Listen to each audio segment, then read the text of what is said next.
جن کے تابع رہ کر وہ مشکل سے مشکل امور انجام دیتے تھے۔ دوسری مثال نبی کریم رؤوف الرحیم صلی اللہ علیہ وآلہ وسلم کے دور نبوت کی ہے، جب ایک مرتبہ جنات نے نبی کریم سے قرآن حکیم سنا۔ اس گروہ نے جہاں آپ صلی اللہ علیہ وآلہ وسلم کی زیارت کا شرف حاصل کیا، وہاں اپنی سماعتیں بھی منور کی اور پھر اپنے قبیلے یا خاندان میں جا کر حیرت و استجاب کے ساتھ یہ واقعہ سنایا۔ آپ صلی اللہ علیہ وسلم کہہ دیں کہ مجھے وحی کی گئی ہے کہ جنوں کی ایک جماعت نے قرآن سنا اور کہا کہ ہم نے عجب قرآن سنا ہے جو راہ راست کی طرف رہنمائی کرتا ہے اور ہم اس پر ایمان لا چکے۔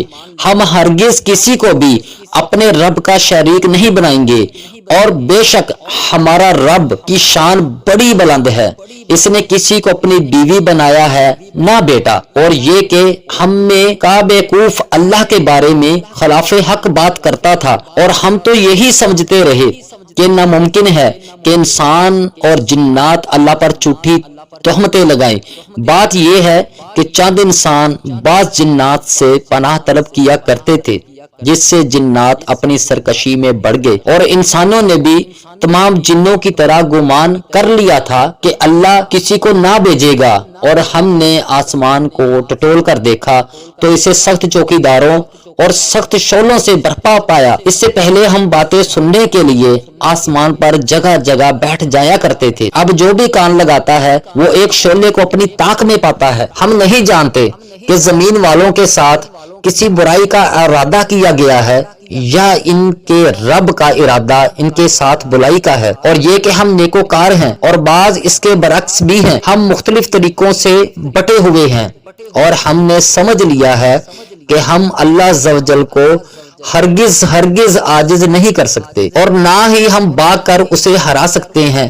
ہم تو ہدایت کی بات سنتے ہی اس پر ایمان لا چکے، اور جو بھی اب اپنے رب پر ایمان لائے گا اسے نہ کسی ظلم کا اندیشہ ہے نہ ستم کا۔ ہاں، ہم میں بعض تو مسلمان ہیں اور بعض بے انصاف ہیں، بس جو فرما بردار ہو گئے انہوں نے تو راہ راست کا قصد کیا، اور جو ظالم ہیں وہ جہنم کا ایندھن بنیں گے۔ پیارے دوستو، یہ واقعہ مکے کے قریب وادی نخلا میں پیش آیا، جہاں آپ صلی اللہ علیہ وآلہ وسلم صحابہ کرام کو فجر کی نماز پڑھا رہے تھے۔ جنوں کو تجسس تھا کہ آسمان پر ہم پر بہت زیادہ سختی کر دی گئی ہے اور اب ہمارا وہاں جانا تقریباً ناممکن بنا دیا گیا ہے۔ کوئی بہت اہم واقعہ رونما ہوا ہے جس کی بنا پر ایسا ہوا ہے۔ چنانچہ مشرق و مغرب کے مختلف اطراف میں جنوں کی ٹولیاں واقعے کا سراغ لگانے کے لیے پھیل گئیں۔ انہی میں سے ایک ٹولی نے